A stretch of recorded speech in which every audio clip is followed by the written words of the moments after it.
Hello and welcome to another episode of the Weekly Waypoint, the show where I talk about my week and the things that interest me. Today we've got a slightly short one because I'm recording this on a Monday, and also because I'm like 3 days late in writing my blog post, and also because House of a Damn Dragon is on and I want to go and see that and talk about that, which you've probably already seen uploaded to the channel, but that's just timey-wimey stuff, isn't it? I have had one of my much fabled weeks off, and in recent weeks off I've been spending it doing lots of live streams, but I have not touched that live streaming button once this week. No, instead I have been putting out, as you are no doubt aware, plentiful bonus videos from clips of ages past. I put out a Skyrim video, I put out a Fallout 3 video, I put together a Halo video, which you're gonna see on Tuesday, which is tomorrow time again. I've been a busy boy. I even figured out how to stop using Shadowplay and start using OBS to record my videos the way I like to record them, as you may have also seen me put up a video about and know all the details about. If you do want to know the details about how I record videos,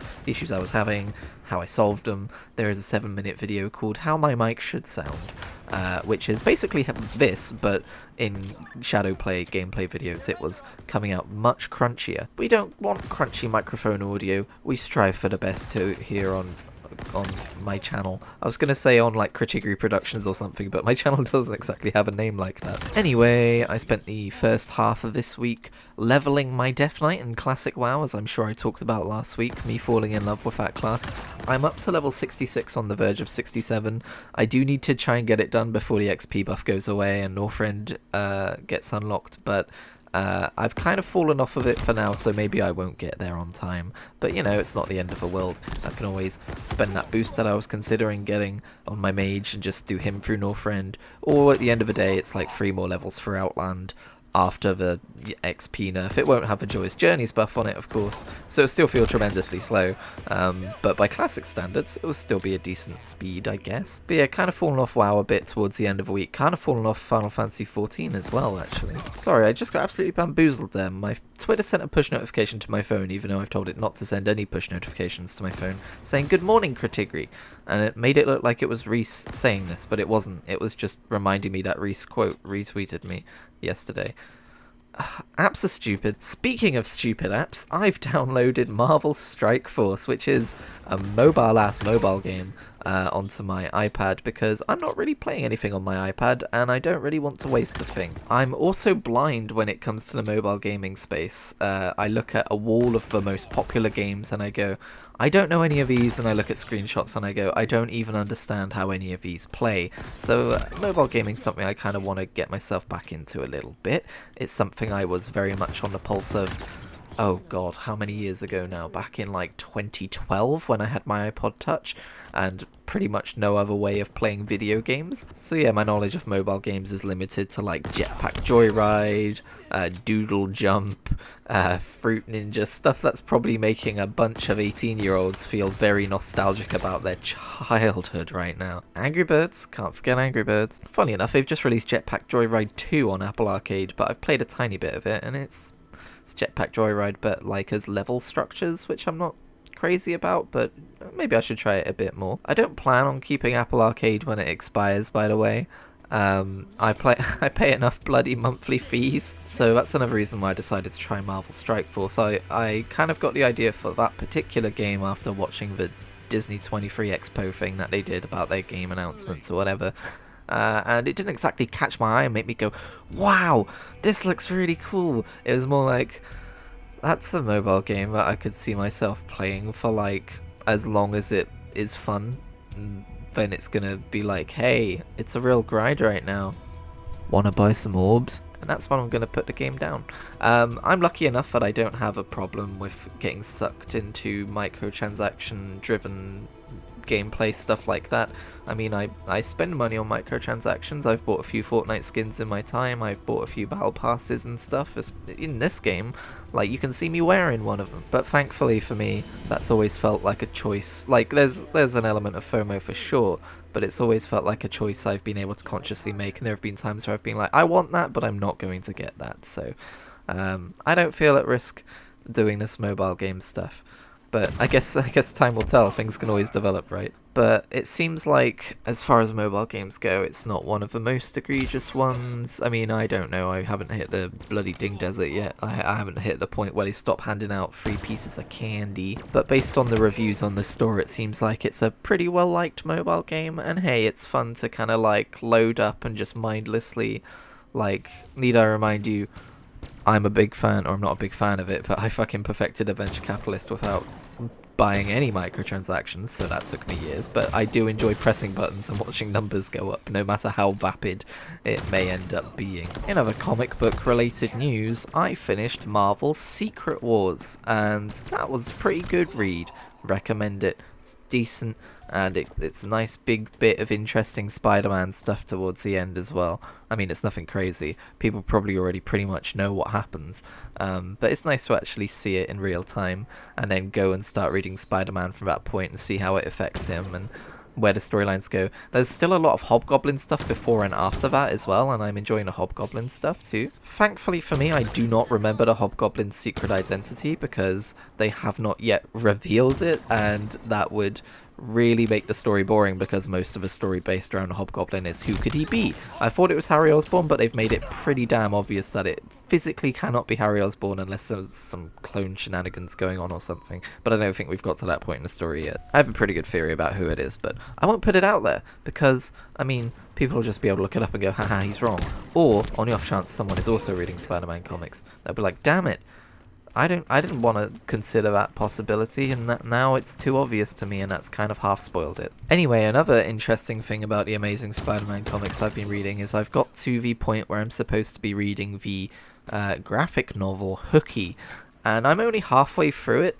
I got sleepy and went to bed, but let me tell you, if you've never read Spider-Man Hooky and you've got a Marvel Unlimited subscription, go and check that thing out. It's fucking bizarre. It does not have links to any previous Marvel lore that I am aware of. It feels like its own thing, in a weird way. It feels like some author with an extremely vivid imagination has said, hey, can I do a Spider-Man story? And people went, sure, and now we're going on an adventure through this realm full of really weird, unique, mystical creatures. It's super bizarre and out of left field, and I actually quite like it. Like, Spider-Man himself is like, wait, is this a Doctor Strange thing? This is probably a Doctor Strange thing, isn't it? And the comic itself is like, oh no, we're going to go out of our way to show you that it is not a Doctor Strange thing, and they have no idea what this is about either. But yeah, that's where I'm up to on the old Amazing Spider-Man reading order. Actually, before I stop talking about that, one last thing, the reading order also recommended reading some Spectacular Spider-Man, which goes alongside it. It actually recommended a Spectacular Spider-Man story for once, instead of just assuming that you would get caught up in the margins of Amazing Spider-Man where they tell you, oh yeah, this happened, go see this comic. And the title's going to sound like a bit of a spoiler, but given the way the story is structured, it's very much, this happens, and then there's a story about it, so it's not like it's something that gets built up to. It kind of comes out of left field, so I think it's okay to say. Skip the next 10 seconds if you don't want to hear it. But it's called The Death of Captain Jean DeWolf, and it's like a 4 comic issue story. Said that really well. And it's actually just really good. It's kind of like a prime example to me that we are approaching the age where comic book stories start to get a little bit more serious.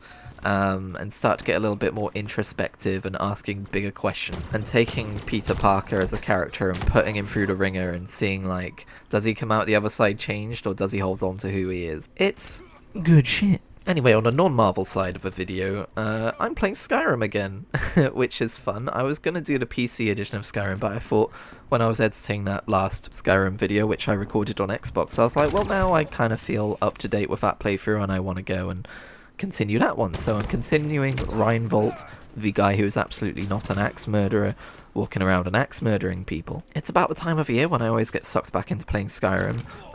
For some reason, whenever the weather starts to get colder and the evenings start to draw in, I just feel like playing Skyrim. I don't do it every year. I don't think I've touched it in a couple of years. No, I did do it last year, didn't I? Because I literally just fucking made a video about it. Good job, Christian. But yeah, it's that time of the year. It's my favourite time of the year, by the way. I fucking love autumn. And I decided, why not complement it with a bit of Skyrim? I've still not bought the Anniversary Edition upgrade. I'm still kind of tempted at points. It's kind of cheap.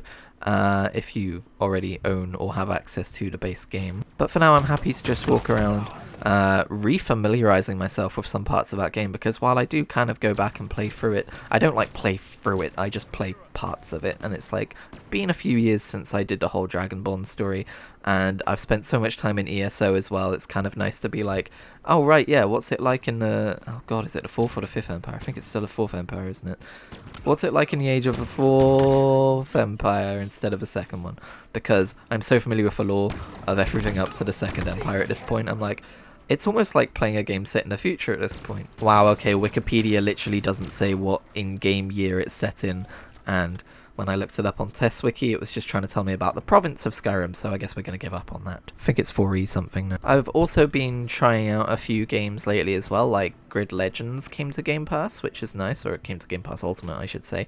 And you know, I've played a bit of Grid 2019, and Grid Legends looks very fucking similar, so I wasn't exactly, like, super thrilled that it was coming, but I was like, sure, I'll give it a try. And the story mode, actually, while it can be a little bit cheesy at points, I actually kind of welcome it. I actually do like a racing game with a story mode, as long as it's not Midnight Club LA Remix or Need for Speed 2015. Those have really cringy stories, as does Need for Speed Rivals, actually, now that I think about it. But yeah, watching the fucking cutscenes of Need for Speed 2015 should be a challenge. I've also been trying to go back and finish up some, or all of the achievements, I should say, in Assassin's Creed Origins, because that Assassin's Creed Direct, I didn't even talk about it, and now we're out of video time. Shit. Mirage looks more fun than I expected, even though we only got a CG trailer. I'm actually really excited for it. Red is fucking hype. Hex is fucking hype. Infinity is still don't really know what that is and kind of questionable. Jade is a mobile game. Netflix series is to be seen. But yeah, I actually really enjoyed the Assassin's Creed presentation. But that's gonna do it. Thank you for watching, and hopefully I'll see you next week. Leave a like if you liked the video.